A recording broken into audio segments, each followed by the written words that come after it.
Hi guys, I'm Priyanka Chopra and you're watching VNN. Hello everyone, my name is Pragya Devan and welcome to the Weekly Show, your one-stop destination for weekly, global and local affairs. Here are the top headlines for today. China has joined Russia in opposing further NATO expansion as the two countries move closer together in the face of Western pressure. Moscow and Beijing issued a statement showcasing their agreement on a raft of issues during a visit by Russia's Vladimir Putin for the Winter Olympics. Putin claims Western powers are using the NATO defense alliance to undermine Russia. It comes amidst tensions over Ukraine, which he denies planning to invade.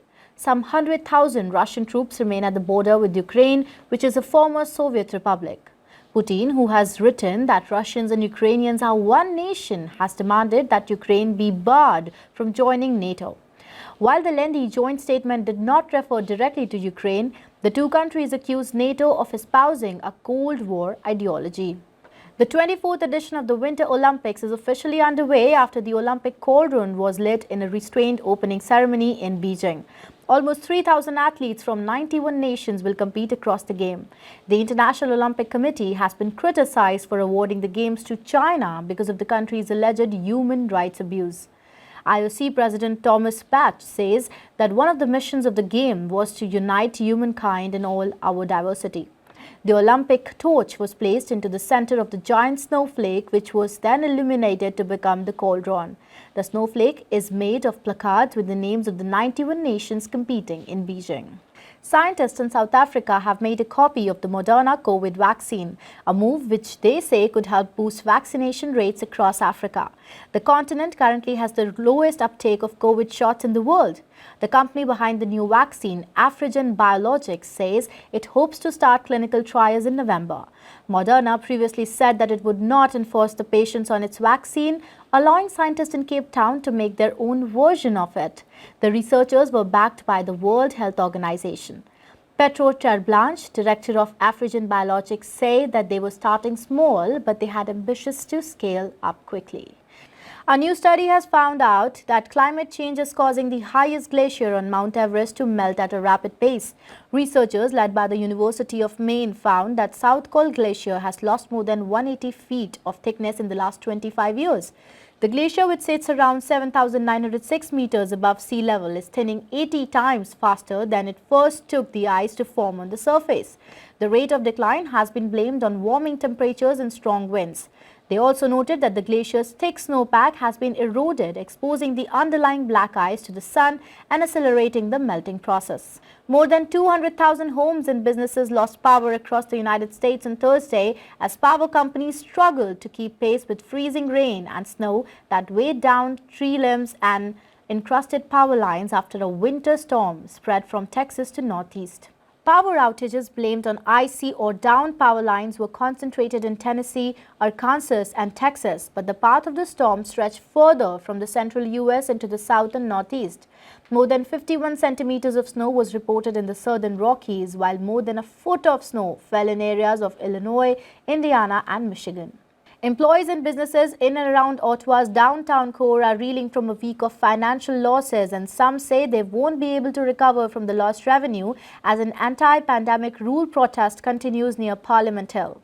Friday marks a week since a convoy of truckers and protesters began flowing into the nation's capital. Ottawans who live and work downtown are bracing for another weekend of protesting against COVID-19 public health mandates, which has led to several businesses closing. Some of its organizers maintained that they won't leave until all COVID-19 rules across Canada end. Ottawa's police chief says that all options are being considered to bring an end to the protest. Mayor John Tory, Toronto Police Chief James Rammer and Staff Superintendent Lauren Polk provide an update on policing plans ahead of planned protests in the city on Saturday. Toronto police officials are holding a news conference about the service's response plans for this weekend's convoy protest at 2:30 p.m. in advance of a planned convoy protest in Toronto this weekend. The police say that they are closing some roads in the downtown core to most traffic to ensure access to hospitals near Queen's Park. Flyers advertising a convoy for freedom at Queen's Park have been circulating on social media this week. In a statement issued Thursday afternoon, Toronto Police says that there will be a large police presence in and around downtown core on Saturday. Ontario is easing visitor restrictions at long-term care homes as the government says public health indicators are starting to improve and the rate of hospitalizations of people with COVID-19 continues a downward trend. Starting on Monday, the number of designated caregivers per resident will increase from 2 to 4, though only 2 can visit at a time. Residents who have had at least 3 doses of a COVID-19 vaccine will be allowed to resume social day trips. The restrictions include a pause on access to long-term care facilities for general visitors, took effect in late December as a response to COVID-19 surge caused by the highly transmissible Omicron variant. Simu Liu, the star of Marvel's Shang-Chi and the Legend of the Ten Rings and Kim's Convenience alum, will host the 2022 Juno Awards, organizers announced on Wednesday. Liu will return to his hometown of Toronto for the May 15 show. The Juno's first in-person ceremony since the COVID-19 pandemic forced the cancellation of the event in 2020 before it moved to a digital format last year. Liu is fresh off the success of Shang-Chi, the first movie in the most recent phase of Marvel's superhero movie franchise to debut a new character.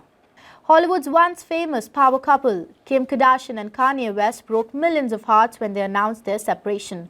But it looks like things between them are getting sour day by day. After Kanye showcased his displeasure on Kim allowing their daughter North to be on TikTok, Kim has now reacted on the matter and has said that she wanted nothing but a healthy and supportive co-parenting relationship with Kanye when they split in February last year. Expressing her views on social media, Kim has accused Kanye of attacking her during one of his interviews. Kim's social media post came after Kanye posted a screenshot of one of the North's TikTok videos via Instagram, writing, "Since this is my first divorce, I need to know what I should do about my daughter being put on TikTok against my will." Kardashian and her eldest child have shared a joint TikTok account since last year, and the Yeezy designer Kanye first objected to the idea in January. Uttam Makaju, Vice President of Canadian Neva Guthi, speaks with Bala Menon, Editor-in-Chief of Voice Media Group, about the organization. The Neva Guthi represents the Neva people of Nepal and has the preservation and promotion of the ancient Neva culture and heritage as its main objective. Take a look.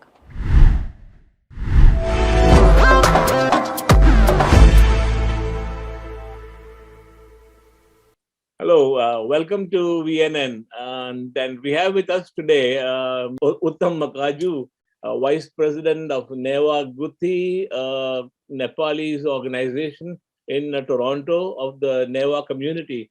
Welcome to VNN, Uttam. Thank you, Mr. Menon. Thank you for the opportunity. You're welcome. Just wondering, what does Neva Guthi actually mean?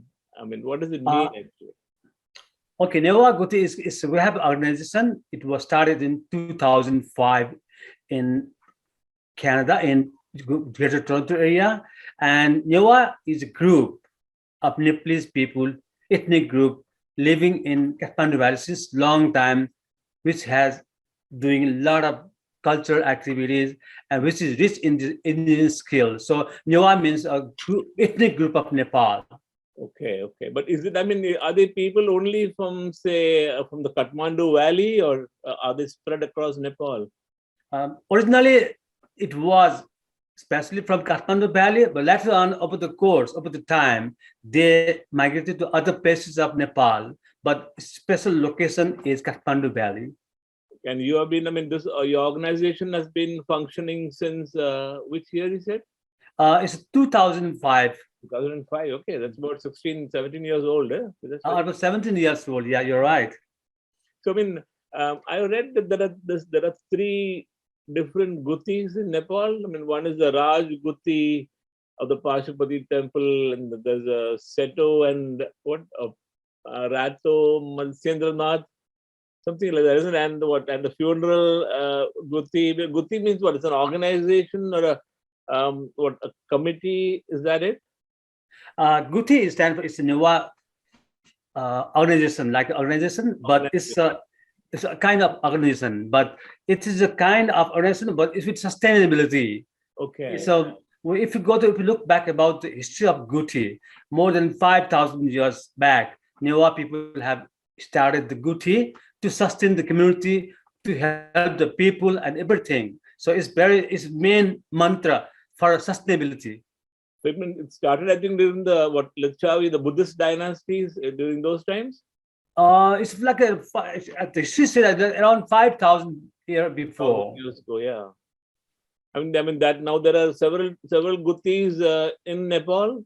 Yeah, now we have a lot of kind of Gutis, but main the Guti is a base of the community at that time to maintain all these things like a culture, like a festivals, like other helping each other. So, for example, now we have a Guti, different kinds of Guti. For example, if somebody dies, then it's Sanaguti, Shiguti, Sanaguti, and when dies, then the member of the Guti will help them to cremate the body and to do all these things. And there are other religious Gutis, a lot of Gutis there. Okay. So the Neva Guti looks after the Neva community people, is it? Neva Guti looks after, is intends to promote Neva culture. Neva culture is a culture which is a unique one in Nepal. So we have been trying to promote our culture and preserve our culture, and also practice our culture in Canada. So we have been doing a lot of activities to promote and to transfer the skills of our culture to the young people too. Okay, that's very interesting. I mean, what is the strength of your community in Canada?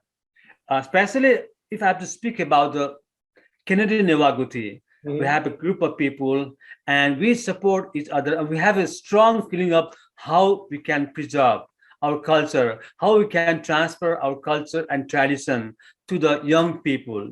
And the strength, I can say that we are still, for example, it started from 2005, and it's continuously we have been organizing different kind of activities. As you know that we do every month, especially every month because of the COVID, we are doing in Zoom method. So we have been doing a lot of activities too, and we in these activities people get support. We get support from people so that we can move forward. So are there other Nepali communities here in the GTA area? Yeah, there are a lot of other Nepalese communities. We are only a small fraction of the community. There are a lot of other community too, organizations too, and ethnic groups too. What could be the general strength of the Nepalese community here? About what? 20,000? Actually, the government official census is not that much, not like maybe 15,000 or 2016 census, but informally, but the embassy sometimes says that this should be around in Canada 40,000 Nepalese people, more than 40,000. Okay, right. I mean, what is the language spoken? Is it Nepali Bhasha? Is there any other languages? We in Nepal Nepali is a national language, but Nepal Bhasha is a people Newa people speak. Their mother language Nepal Bhasha. That's the language, eh? Nepal Bhasha. Okay. We can say Newa language too. And what is it? There are the other languages also? Yeah, there are a lot of languages. If you go to the history of Nepal, you can see around 100 plus languages there, but some are dying. Maithili and Pali, and those are old languages, isn't it? Yeah, Nepali is a national language. Our Nepali language. Most of the people speak Nepali language, but Newa people speak Newa language and Nepali language. Other ethnic groups speak, they have their own languages, so different languages according to the ethnic groups. Okay, I see. Okay. And they have their own cultural and religious festivals also? Other people they have also religious and cultural festivals like we had too. The other ethnic group have their own festivals too. Right. So what does the Canadian Neva Guti mainly do? I mean, what is their the objectives and the basis of the actually, we have been doing a lot of things. If I have to tell about it, at the beginning, it was just intended to the cultural fabric of Nepal in Canada. But over the time, now we have been involving in a lot of activities. First of all, we try to promote our culture. For example, we do some festivals in publicly. For example, Samay Baji is Indra Jatra is the one which is mostly participated by the people. Like in 2019, there were more than 500 people participated in a festival. And other event we do is Mahapuja. Mahapuja is also another event, and Yamaripuni another event.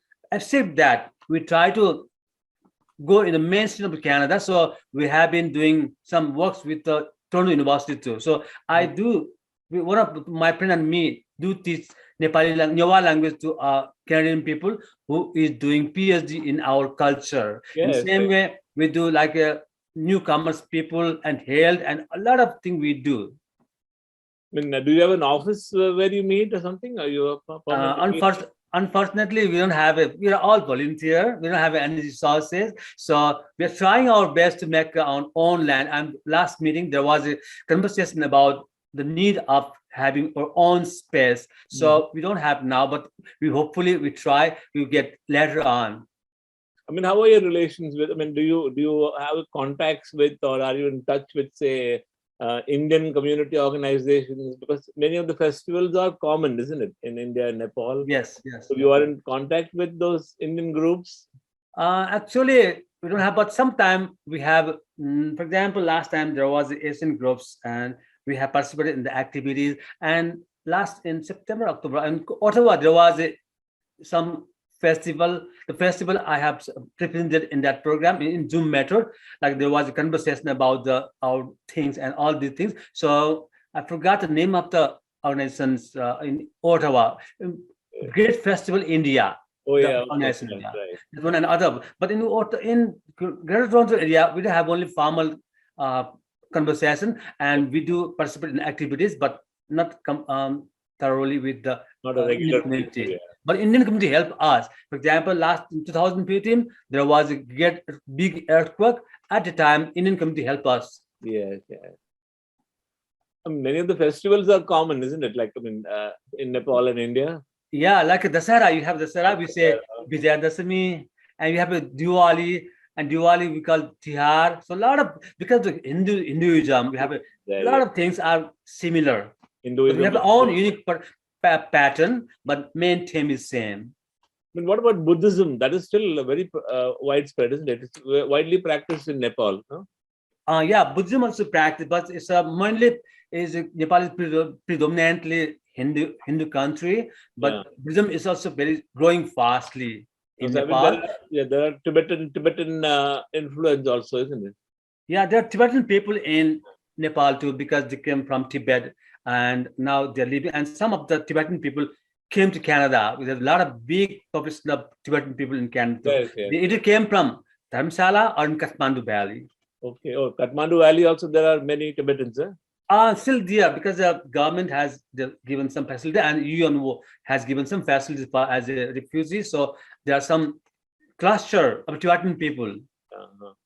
I mean, so what about I think in India's Darjeeling also there's a lot of Nepali population. Yes, you're right. You're well informed. Darjeeling, Assam, Dehradun.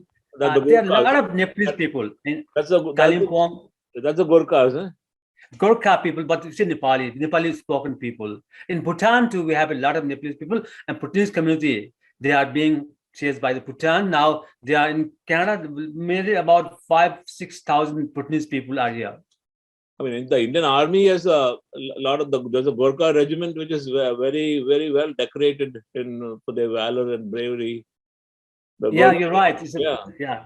They have a valiant history they have good history, bravery. Even in UK too, they have made a lot of contribution in their things. I know in the Falklands War, I remember that how the Gorkhas performed very well there. Yeah, they are very brilliant. They are very valiant. They are very brave. That's why they are very popular. I think the Indian Border Force is also called the Indo-Tibetan Border Force. Also comprises a lot of Gorkha soldiers. Yeah. I'm not sure about it. The Gorkha regiment is there. But still there in India and in UK too. And I think there's the Nepalese army chief is also India's army chief. I think there's a link like that where both the army chiefs are accredited to the other armies. I just saw that. I know that only a regiment in India, a Gorkha regiment. I don't know much about these things. Okay. And so, are there any special places of worship that you have here for Nepalese? Yeah, in the temple, special temple. In Gorkha, in Greater Toronto area, we have a small place for Nepalese. It's called Nepalese Canadian Heritage Center. It's in Brampton, and small one, only one. And in Toronto, other group are going to make one small one. And in that Brampton temple, it's called the Pashupanath Nepali temple. Actually, where is this? It's Where in is- Brampton. Brampton is near between Brampton and Torbram Road. Okay. Torbram Road. Small. It's not a temple, but it's a business complex. We bought that one, and what of like every day they have an opening, and we have festival over there, and people do gather over there, and they perform rituals for their people also too. Okay. That's the Pashupati Nath temple. Eh? President Nepal temple, yeah. That is Lord Shiva. Shiva, yeah, Shiva, you know. So tell me something about this. You observed the Tara Devi Memorial Day last week. Huh? What Yeah. what was that? What happened there? Tara Devi was a famous singer, a female singer of Nepal, Mhm. and she started singing from at the age of 5, and she sang around 4,000 songs which was recorded. Yeah. And she passed away in 2006, and she sang for movies and theater and also different genre of songs, and she was very famous and popular in Nepal. So in her fond memory, it's the first time we organized for like a memorial eve Okay. on her fond memory. Musical tribute. Eh? Yeah. Okay. I mean, so what you mentioned that, I mean, she was ignored by the large sections of the media so many years.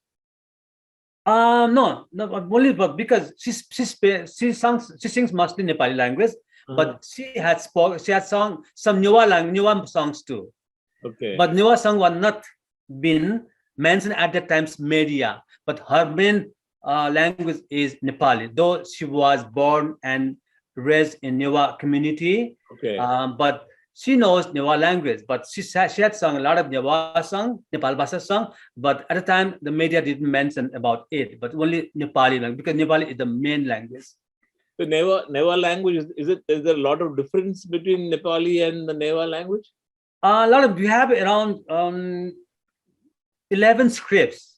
Our Nepali script is like India, Devanagari, Yeah. but in UNO, Nepal has submitted the Newa script. It's called Ranjana Lipi Ranjana script. It was submitted in United Nations. Okay. That's why it has some differences, but lots of Newa people or Nepali people understand Newa language, and Newa people understand Nepali language, but a lot of similarity. But we have special scripts, around 11 or 12 scripts in Newa language. Okay, that's very interesting. Yeah, very interesting, very rich in culture. What are your musical traditions? Very rich in music also, eh? Newa Guti do sometimes promote the musical, but I am involved in some other musical group, like it's called Himalayan Vibes. I'm the founder president of Himalayan Vibes. So we perform Nepalese folk music in here and America too sometimes. So in Canadian Newa Guti also have conducted the drumming training couple of years before.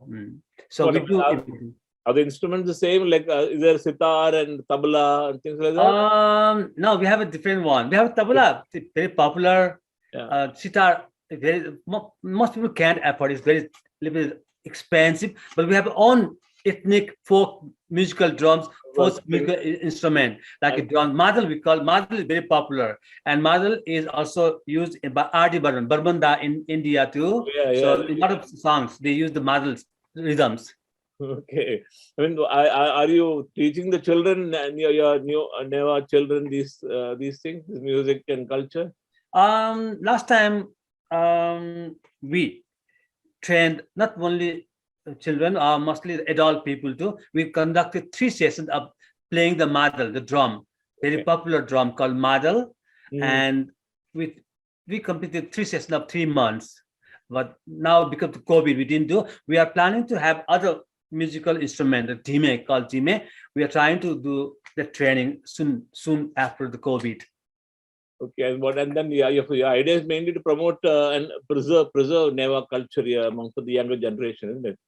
Yeah, we try our best, but what is the problem that sometimes it's very hard to get to the young people. We're trying our best, and because they have their own concerns, but we have to create their interest. We have to link with their interest. Otherwise, they will not take part. That's why we're trying our best to know their interest, how we can involve them.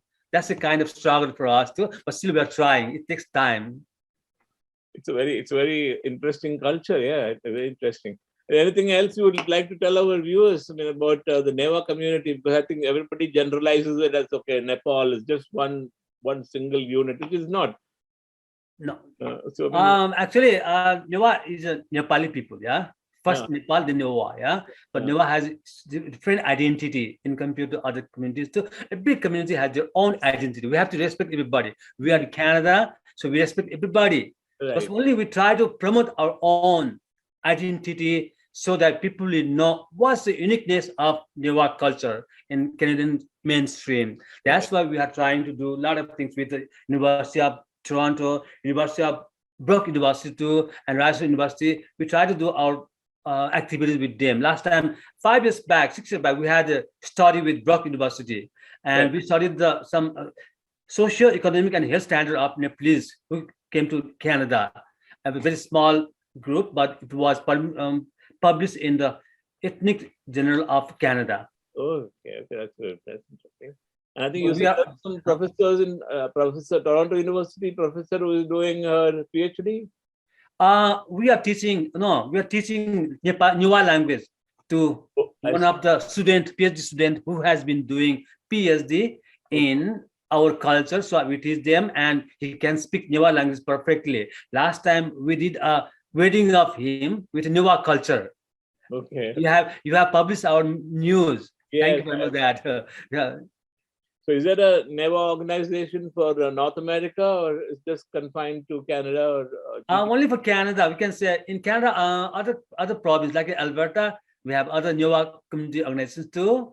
Right. Edmonton, Calgary, but in GTA, we are doing our best to unite all Neva people and promoting our culture. And in the United States, I think there must be a big. United States have a lot. They have a lot of Nepalese people there, a lot of organizations there. Even Washington, you can find a couple of them. New York, couple of them we can find there, but they are doing best too. And in 2016, there was a World Conference of Neva people. I had participated in that conference too in Washington, in Maryland. So who are these the Madesis? I mean, I heard of them. They are on the border, India Nepalese border areas where they live. Yeah, Madhesi people. Yeah, it's Madhya, the middle part, but it's called Madhya. Tarai, we can say Tarai too. In the border areas. Huh? Border with India and Nepal. Yeah, I mean that's very interesting conversation anyway.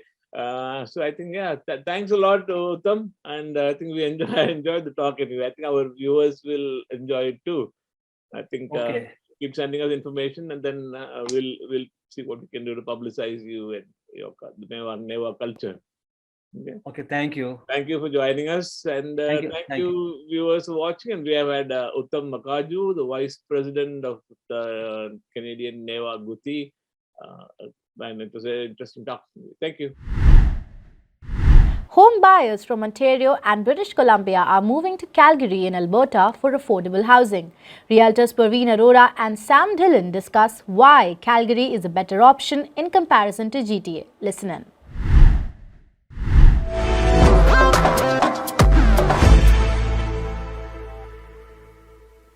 Hello everyone, you're watching Voice News Network. My name is Pragya and welcome to our segment about real estate. And I have with me Mr. Praveen Arora and Mr. Sam Dillon. And as every week, we talk about real estate. This week too, we have something special for you. So today, we will talk about something which everyone is talking about. Like people are moving from Ontario to other parts of Canada. But before that, welcome to the show. Thanks, Pragya. Thanks for having us over. So as I mentioned before, this is something a lot of people are talking about. People are moving out of Ontario province and they are looking out for properties in other provinces in Canada. What do you have to say about that? Pragya, that's absolutely right, because in Ontario, especially in the GTA market, the prices went so high. So there are a lot of people, they are not able to afford here. That's number one. And secondly, there are a lot of people when they are buying any investment over here, because the rents are not making that sense, because the prices are so high, they don't have any, forget about positive cash flow, because they have the negative cash flow. They have to put money from their pocket every month to maintain that property. So that's why a lot of people are considering to even move out of GTA for the investments, even out of Ontario. So that way, even if they don't have a positive cash flow, but at least they can break even with the rent on a monthly basis, the properties which they are buying. So there are people moving out of Ontario, plus people are investing in the other provinces too. Yeah. Do you want to add something to this?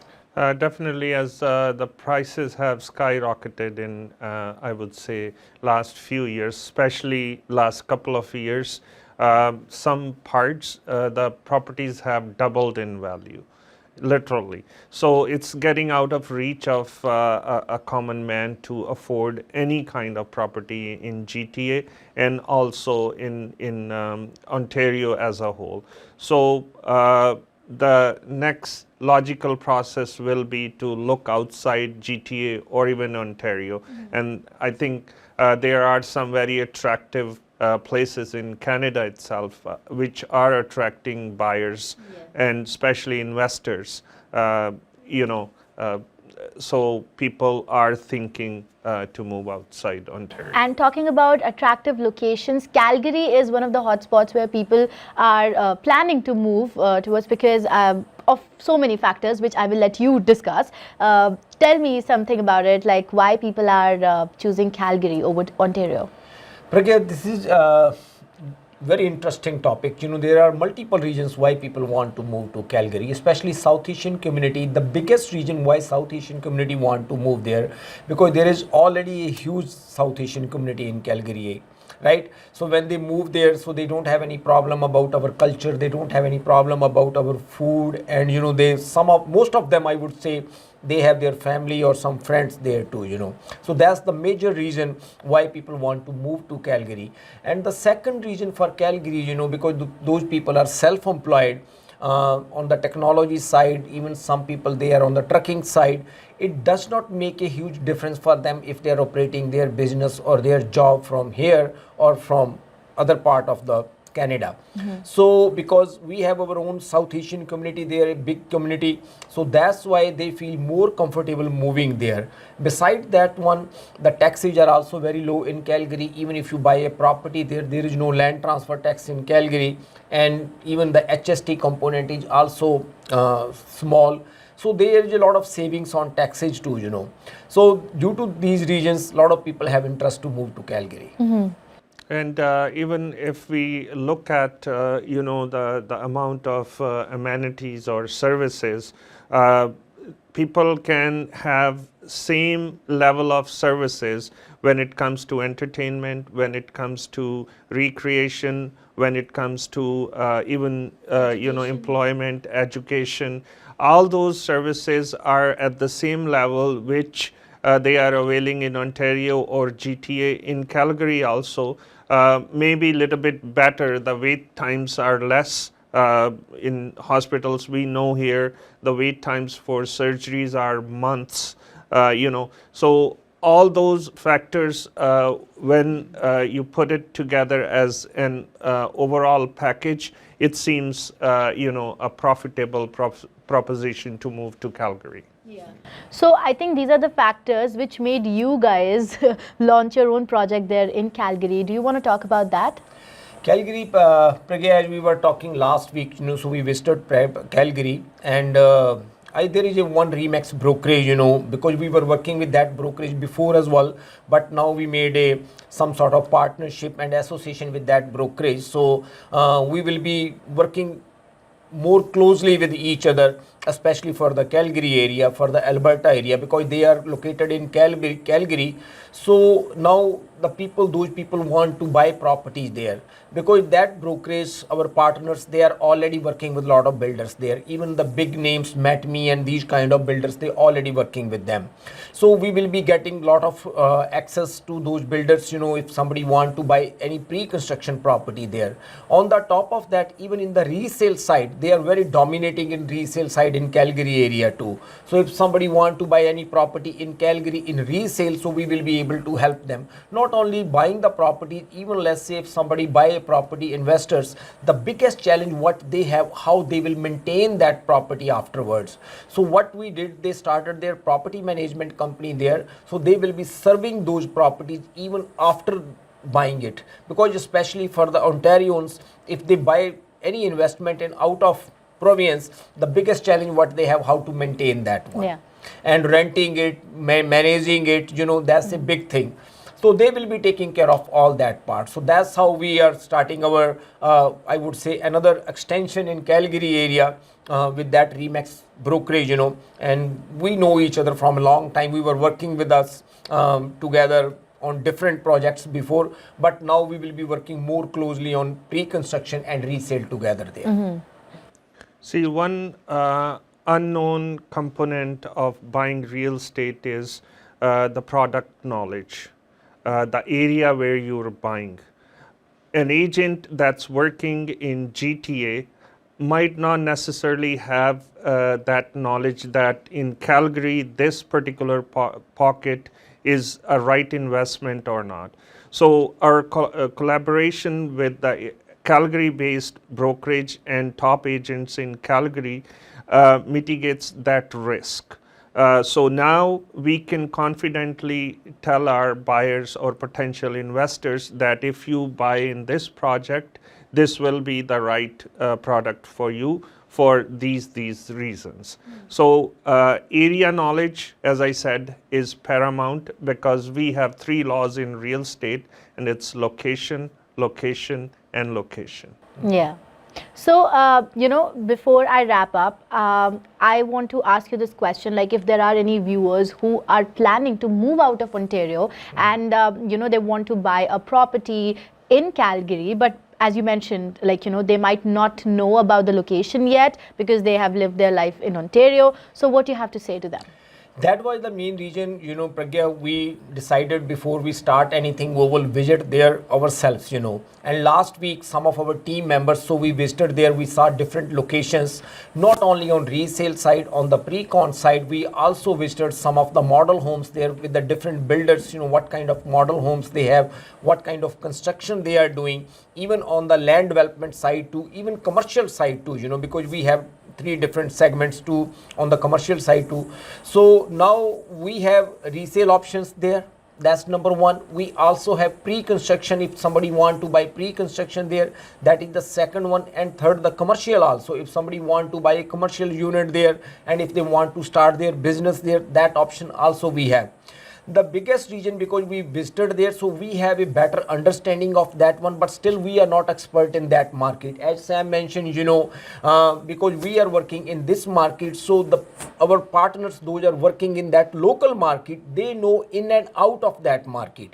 So let's say if somebody want to move there, then we will understand if they are moving there, in which area they want to move, what are their priorities, what are their requirements, then we will suggest them the area according to that one. Right? Yeah. Let's say somebody has elderly parents, any South Asian family, their requirement is they want to move in an area where their parents can go out and socialize with the people. Yeah. The way, especially in GTA, we have certain communities. On the top of that, let's say if somebody is on the technology side, they want to move into the downtown side in Calgary. So then we can, according to their requirement, we can suggest them the different options. If somebody want to start any business, then we can also give them the idea which part of the Calgary is booming right now, where is more South Asian community, what type of business they want to start. So all that homework, which is necessarily to buy any property or investment or any business, which we may not be able to do that one. So our partners will be helping them over there. So that way, the other thing is this, let's say when they move there, and after that if they need anything about real estate, or if they want to sell the property, lease the property, manage the property, So all the options will be there. Are available. Yeah. In short, we can say that buying real estate is a very stressful process. What we have done with the arrangement we have done with the local agents at Calgary, we've taken out the stress out of buying real estate. So for all our viewers who are watching this, I encourage you to give us a call. Our numbers are on the screen. If not, anything, we will empower you to make a knowledgeable, a sensible, a financially sound decision in buying your next property in destination Calgary. I think that's a nice note to end this interview, because Team Aurora is not just providing help with buying properties or selling properties. You guys are giving people a package about everything, what kind of businesses, as you mentioned, are there in Calgary. So thank you so much for sharing your thoughts with us. Thanks, Pragya. But I would like to share, in the last with our viewers, because we were talking with them from a long time about these things, we decided we won't start it unless we feel the kind of service level which we are providing here to our clients, if we will be able to provide the same kind of service level in Calgary or in Alberta, then we will start our extension there. Yeah. But now we are 100% confident, as Sam mentioned, that we have knowledgeable partners there to the service level what clients are getting from here, us, from Team Aurora, they will be getting the same service level in Calgary as well. Well, I hope you've made buyers and sellers happy here in GTA. I'm sure you will do that in Calgary too. Definitely. Thank you so much for speaking to us. Thanks. Thank you for having us. This week, Voice Group's editor-in-chief Bala Menon had a discussion with retired Ambassador Praveen Verma about India's current political scenario and Canadian affairs, and much more. Listen in.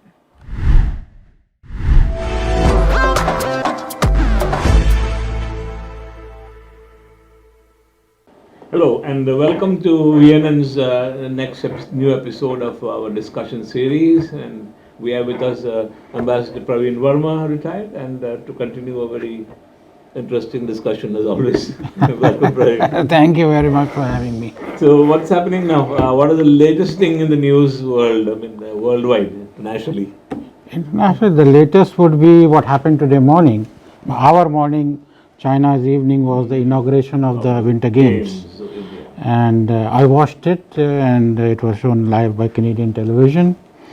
And Canadian delegates were there, very happy. Okay, the sports. Sports persons, yeah.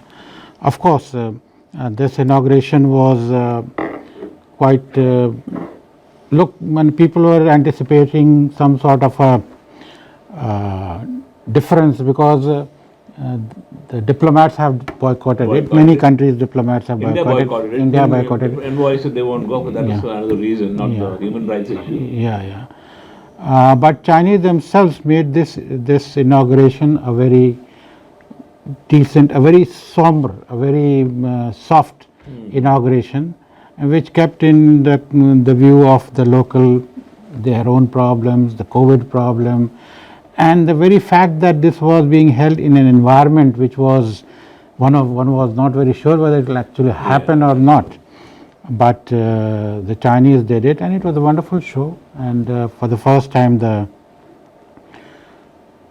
flame. First of all, it was, here there was a googly in the sense that the Chinese did a thing of there were two flag bearers, torch bearers, and one of them was an Uyghur flag bearer. I'm sure he must have been sedated by the Chinese so that he just walks quietly without saying anything. I don't believe that any Uyghur will go and stand there. No, he is one of the Olympic ski winners. He's a winner from previous Winter Games. And by putting that, they sort of silenced all the critics on the Uyghur angle, yes. But that silence, because I mean, it's politics anyway. It's politics anyway. But and of course, another thing they did was one of the another torchbearer was the soldier who fought in Galwan against Indian troops. Oh, that I didn't know. Yeah, that is why the Indian government said the Indian diplomat envoy will not attend this function. Okay. They wanted to rub the India's face in the ground. And they put one of the soldiers in. And they said he was a soldier wounded in the Galwan conflict. I don't know. Skirmish, that's what it is. When I was watching, all these runners were basically previous winners of the. Yeah. So maybe the soldier was Maybe the also soldier one of our skiers who won.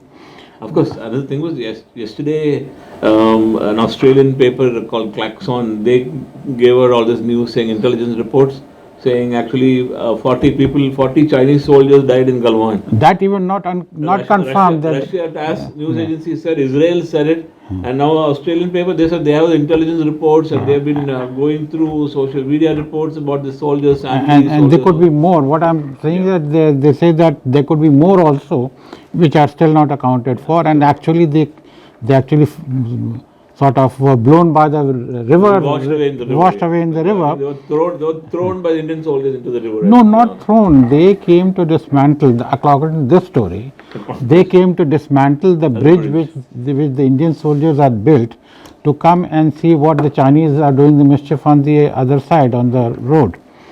And these went down, and then the Indians came in and wanted to send them back. They tried to run away and they fell into the river. And then they all fell in the river, and the river forced also. Indian news channels were saying, oh, Indian soldiers threw them into the river.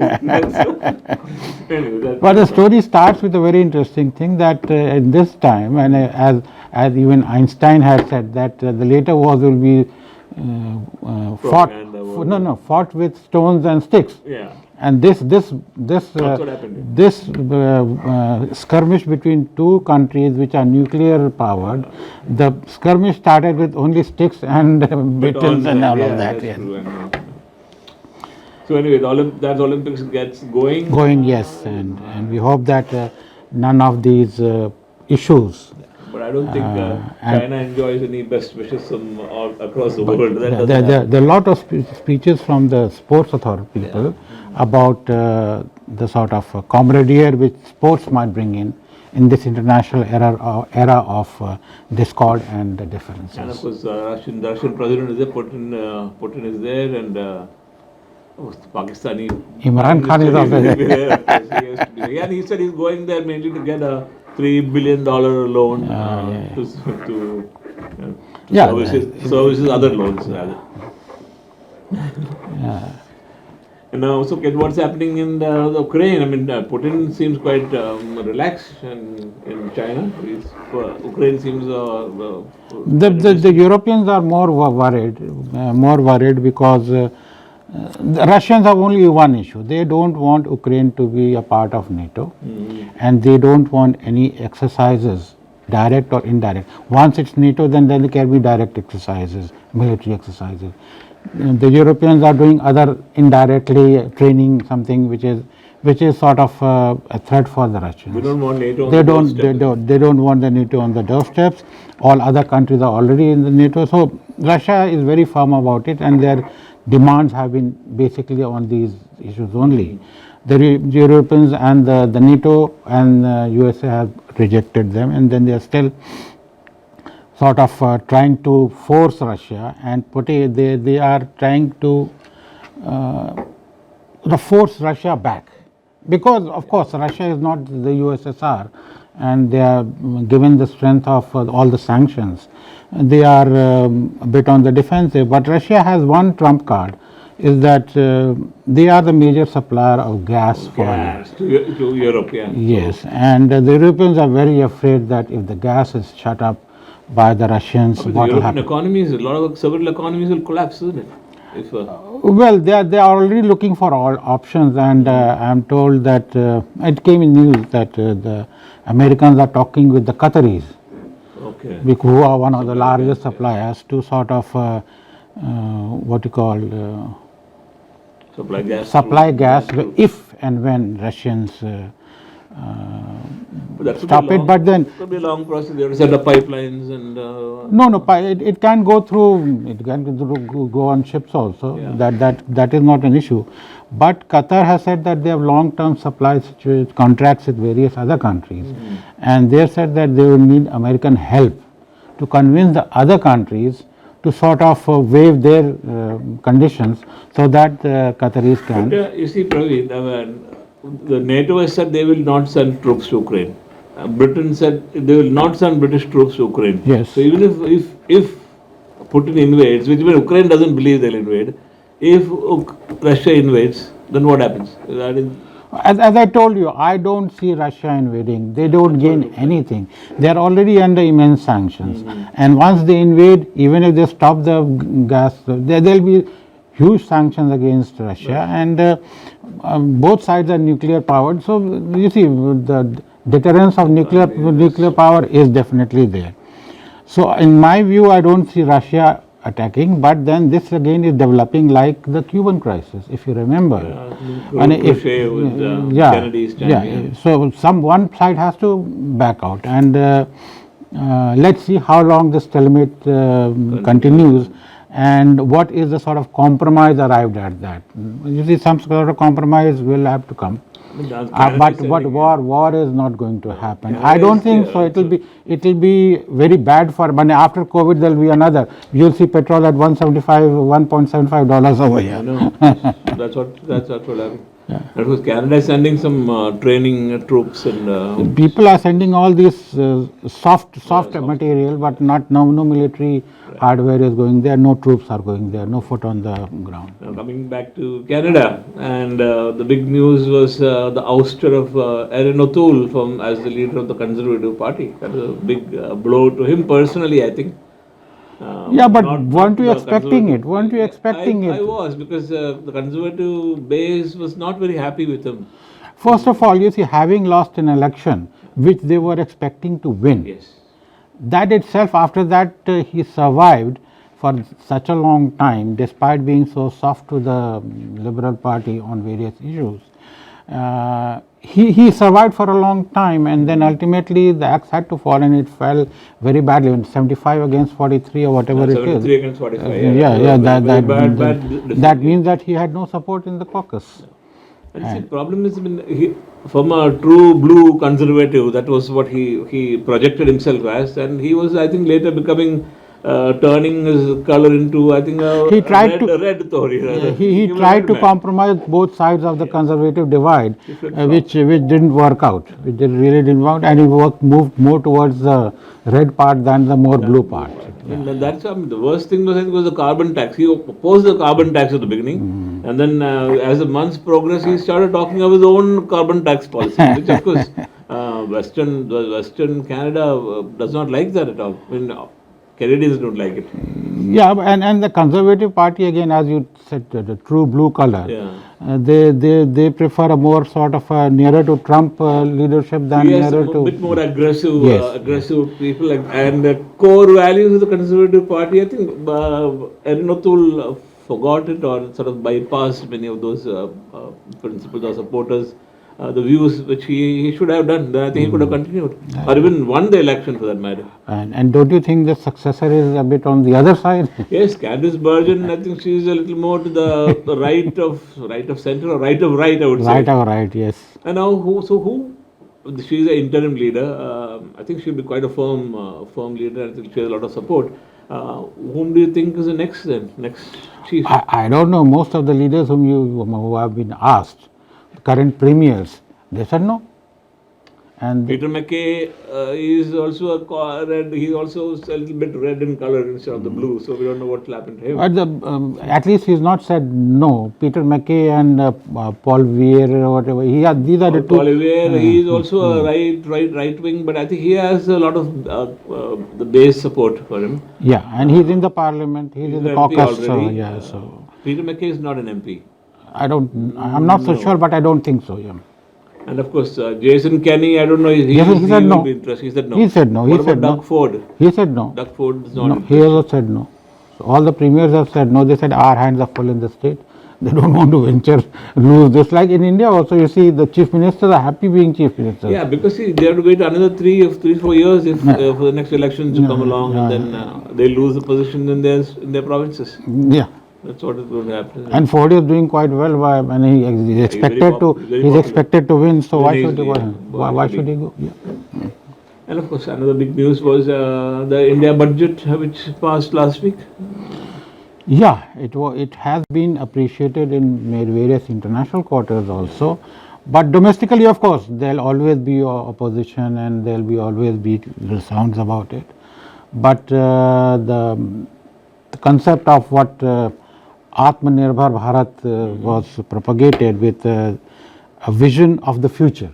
That has been the backbone of this budget presentation, where much more funds have been allotted to infrastructure development, environmental development, human resources, and looking at the future, and much more of digitalizing the economy, and cryptocurrency has sort of Yes, that's very interesting. that is one very, because initial sounds made by the government was that cryptocurrency will be not banned and this and that, but now digital currency has been, cryptocurrency has been accepted as an asset. Yeah, so, and then it will be taxed. And it will be taxed at a 30% rate as an asset, but not as a currency. But this But is the- currency also will be coming up next year or in near future. The RBC will be launching a cryptocurrency, a digital RBI. currency, Okay, which will It'll be sort.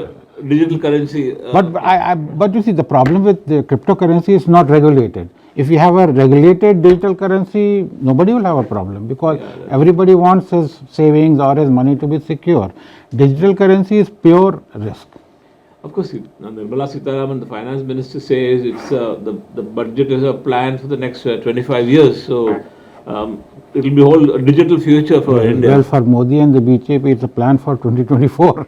Yeah, of It's not it's not aimed in next election, because all these investments, etc., are, so the fruits of these will come only very, very much later. isn't it? much later, but it will start showing in 2024 Yeah. when the elections are going to be fought. So it's being well timed rather. Yeah, it's a well timed move, so that people are aware that long term development is going to take place, and which is true. This has been appreciated by the IMF also. Yes, and the industry bodies in India. Industry trade bodies also. And stock market has gone up Gone again. up, So. and, yeah. Well, I think why 25,000 kilometers of national highway. National So highways have been a massive. great success in the entire Modi tenure from the beginning. And they want to increase it further. They want to increase it further. I So think he was planning like the United States interstate highways, crisscrossing the country. That should be a.